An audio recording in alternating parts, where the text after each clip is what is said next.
السلام عليكم ومرحبا والف مرحبا بكل متتبعي قناه شهيوات فاطمه. مرحبا ايضا بالمشاهدين الجدد. وصفه اليوم ان شاء الله تكون عباره عن كيكه الخلاط السريعه، كتوجد في 10 دقائق لا اكثر، بمكونات سهله وبسيطه. نتمنى ان شاء الله تكون في متناول اليد، تجربوها وتردوا لي الخبر باللي كان. وكيف ما كتلاحظوا معايا فهذا هو الشكل النهائي اللي كنتحصل عليه الكيكه الخلاط. فهي كيكه سهله وسريعه التحضير، كتجي على هذا الشكل، كتجي كيكه خفيفه ورطبه وكتوجد بسرعه بمكونات بسيطه كيف ما قلت لكم. فهنا غادي نقطع لكم واحد المورسو باش تشوفوا معايا الشكل ديالها، من الداخل. فكيف ما كتلاحظوا معايا فهي جات رطبه هشيشه ايضا. بسم الله. هذا هو الشكل اللي كتجي عليه من الداخل كما كتلاحظوا معايا، كتجي صراحه رطبه وايضا هشه. نتمنى ان شاء الله تجربوها، فهي باقا سخونه.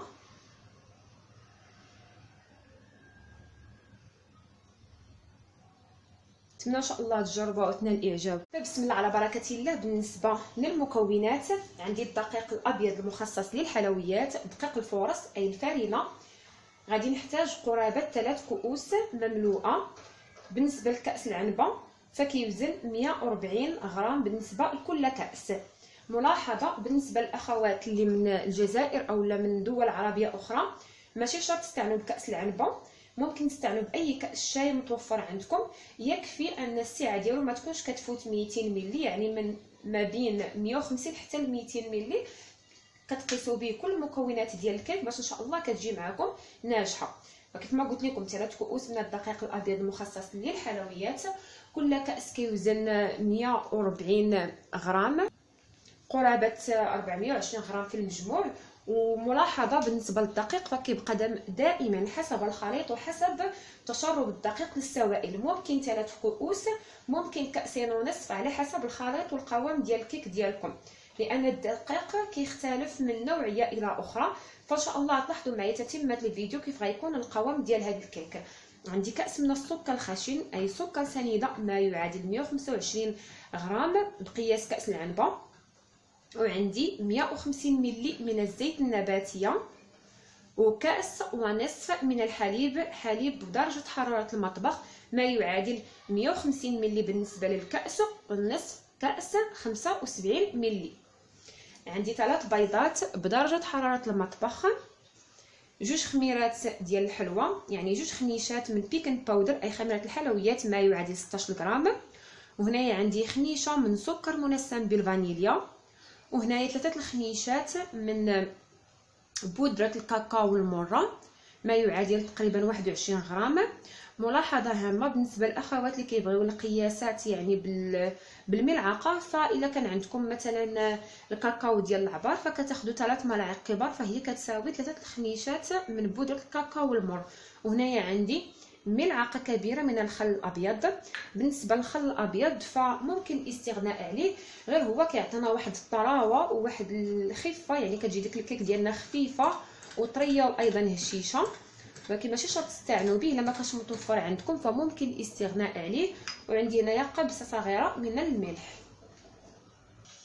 فكيف ما كتلاحظوا معايا فهنايا وضعت 3 بيضات غنضيف عليهم سكر منسم بالفانيليا، ملح، وايضا السكر، الزيت النباتيه، كاس ونصف من الحليب،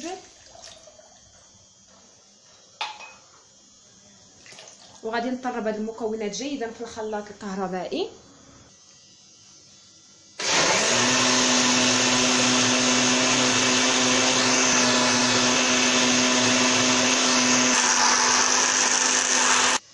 فهذا هو خليط الكيك اللي كنتحصل عليه من بعد ما خليت الكل طحن لمده دقيقتين.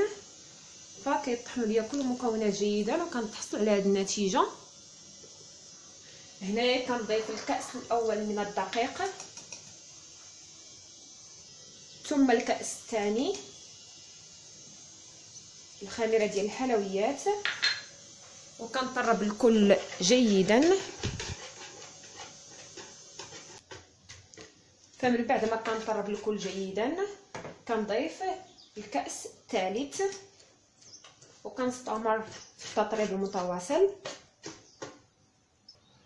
وهذا هو القوام اللي كنحصل عليه ديال الكيك، فكيجي على هذا الشكل. فكتقدروا تشكلوا به اي رقم كتبغيو، وفي نفس الوقت فهو خفيف ماشي ثقيل، يعني القوام ديالو خفيف على هذا الشكل. فهنايا كنحاول ناخذ ربع كميه خليط الكيك،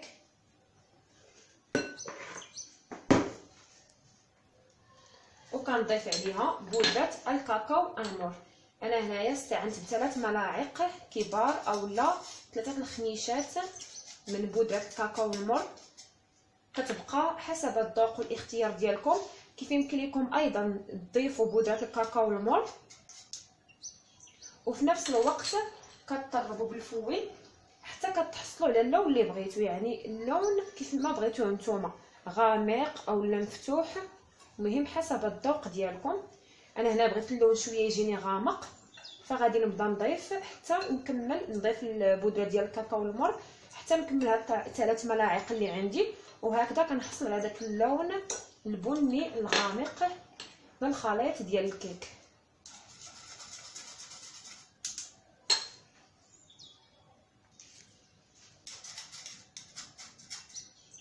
فانا كيف ما كتلاحظوا معايا وضعت كل كميه، غادي نخلطها جيدا.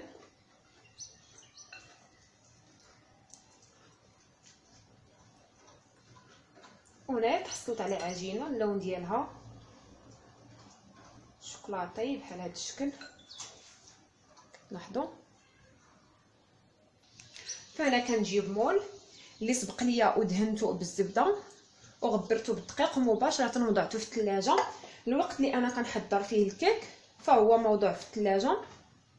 واحد الملاحظه بالنسبه للبنات اللي كيعانيو من التصاق الكيك، مثلا اللي كيطيب ليهم الكيك واخا كيبرد وكيبغيو يكفيو المول باش هكذا ياخذوا الكيك ديالهم يقدموا كيلتصق ليهم في الكيك، فدائما استعملوا بهذه الطريقه.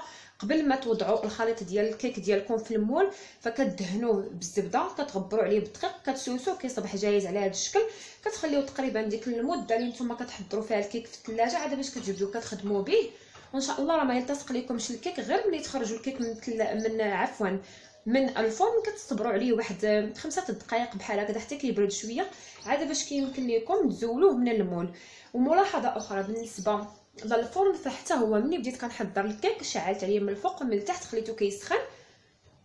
دابا ملي غادي نوضع الخليط ديال الكيك ديالي في المول فغادي نفتح على الفرن وغادي نخليه تقريبا واحد الدقيقه حتى 2 دقائق حتى كتخرج منه ديك الكميه ديال الحراره اللي فيه عاد باش كيمكن لكم تدخلوا ليه الحلوه ديالكم اولا الكيك طيب. هاد الملاحظه ضروريه. فمن خلال التعليق اللي كيجيوني كاين بعض الاخوات اللي كيقول لك ان فوا كيدخلوا الكيك ديالهم للفرن واخا ما كيفتحولش عليه كل مره الباب باش يطلعوا عليه واش طاب ولا مازال، كيجيهم كيك صامت وما طالعش، يعني كيجيهم دقص ما كيجيش الكيك ناجح. فمن بين يعني الملاحظات الصغيره لنجاح اي كيك واخا تكون كيكه يوميه عاديه فخصكم تسخنوا الفرن. انا بالنسبه لي كنخدم دائما بهذه الطريقه وكيجيني كيك ناجح دائما. انا عندي فرن غازي للملاحظه، وكاين بالنسبه للاخوات اللي عندهم فرن ديال الكهرباء فصراحه ما عنديش حتى خلفيه عليه لانني ما عمري ما طيبت فيه، رغم ان الكويزينير ديالي فيه الضوء وفيه الكهرباء عفوا فيه الضوء وفيه الغاز، فانا كنخدم دائما بالغاز ما كنخدمش نهائيا بالكهرباء. المهم ما عنديش حتى خلفيه عليه. البنات اللي عندهم اي خلفيه على الفرن ديال الكهرباء فتخليو لينا ملاحظات ديالكم او لا يعني اي حاجه كتعرفوا على الفرن ديال الكهرباء باش هكذا تعمل فائده اكثر. بالنسبه لي انا عندي فرن ديال الغاز فدائما كنسخنو تقريبا الوقت اللي انا كنحضر فيه الكيك كنخليه كيسخن. اون فوا كنسالي من تحضير الكيك وكنوضعو في المول فكنحل على الفرن تقريبا 1 دقيقه حتى كتخرج ديك الحراره اللي تجمعات فيه كلها باش هكذا ملي كندخلو ليه الكيك ما كيصطدمش بواحد درجه الحراره كتكون مرتفعه بزاف وما كتخليش لنا الكيك يطلع. فكتحلو 2 دقائق اولا دقيقه حتى كتخرج ديك درجه الحراره عاد باش كيمكن لكم تدخلوا ليه القالب ديال الكيك ديالكم، وكتخليوه الكيك 45 دقيقه عاد باش كيمكن لكم تفتحوا عليها الفرن ديالكم، تكون مشعول عليها غير من التحت فقط ومطفي عليها من الفوق.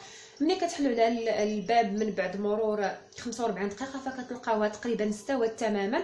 كتقيسوها غير من الفوق كتشوفوا واش يعني نشفات وتحمرات واستوت. الا بانت لكم شويه باقا بيضه وما تحمراتش فكتشعلوا لها من الفوق واحد دقيقه تقريبا حتى كتصبح محمره ومستويه على الشكل اللي بغيتو نتوما. ما كتخرجوهاش مباشره وانما كتخليوها في الفرن، كتحلوا عليها الباب وكتخليوها واحد 2 دقائق حتى 4 دقائق حتى كتخرج ديك الحراره اللي كتكون في درجه كتكون في الفرن، وكتصبح لنا تقريبا درجه معتدله بحال ديال المطبخ عاد باش كيمكن لكم تخرجوا الكيك ديالكم من الفرن. وان شاء الله راه غيجي معكم ناجح الا تبعتوا هذه النصائح وما غاديش يتفش لكم الا خرجتوه من الفرن من بعد. فدابا غادي نوضع هذا الخليط الاسود كما كتلاحظوا معايا، غادي نوضعو كطبقه اولى في الاسفل. فكيف ما كتلاحظوا معايا القوام ديالو كيجي عاقد على كيف ما تلاحظوا معايا على الكيك او الخليط الابيض، لان هذا من طبيعه الحال ضفنا عليه بودره الكاكاو المر، وباش هكذا كيجينا كطبقه مستويه من الاسفل وما كيدخلش فيه داك ما كيدخلش فيه الخليط الابيض ديال الكيك. هكذا كتجينا هذه تزيين زوين من الفوق. كنحاول نسويها غير بالخاطر بحال هكذا حتى كتولي عندي واحد الطبقه مستويه. هذه مجرد فكره تشاركتها معكم، وانتم الا بغيتو ديروه يكون كيك مخطط المهم على حسب الرغبه ديالكم كيبقى لكم اختيار. هنا مجرد افكار كنتشاركوهم مع بعضنا. انا صافي. ودابا هنايا كنضيف الخليط الابيض بهذا الشكل.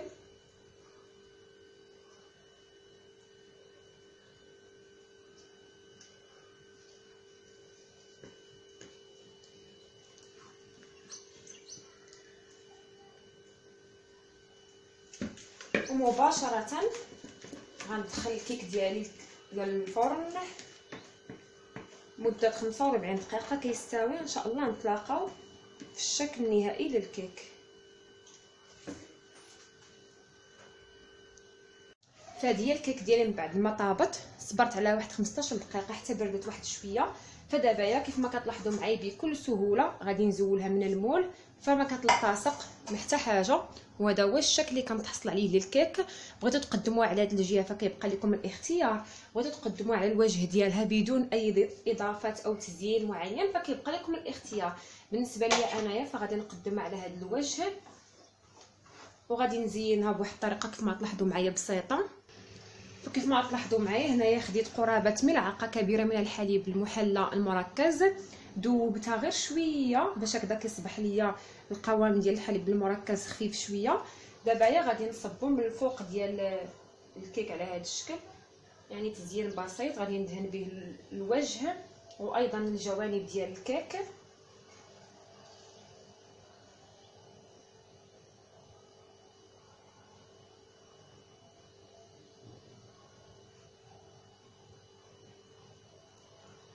بالنسبه للتزيين فكيبقى حسب الاختيار وايضا حسب المتواجد. وهنايا كنزين بهاد الحبيبات ديال الحلوى اللي راه متوفرين عند البائع اللي كيبيع الحلويات مستلزمات الحلويات. بالنسبه للتزيين فكتزينوا بلي متوفر عندكم.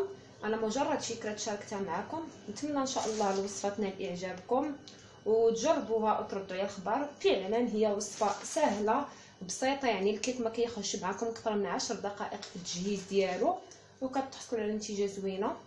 فهذا هو الشكل النهائي اللي كنتحصل عليه من الكيك.